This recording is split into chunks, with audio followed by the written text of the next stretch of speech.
The best natural antibiotic, it cuts through coughs like a knife with just 3 ingredients. For this remedy, we'll need 2 small onions, which we'll chop into small pieces. Onion can help soothe cough symptoms, relieving nasal congestion, dry cough, and inflammation. We'll also need 4 cloves of garlic, which we will chop into small pieces. We'll add the onion and garlic to a glass jar with a lid. Then we'll add approximately 5 tablespoons of honey and mix well to incorporate these ingredients. Then we'll cover and let it macerate overnight in a dark, cool place. The next day, strain well, and our remedy is ready to be consumed.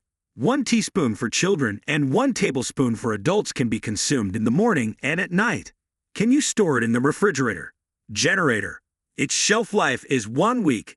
Its shelf life is 1 week. Its shelf life is we are natural food.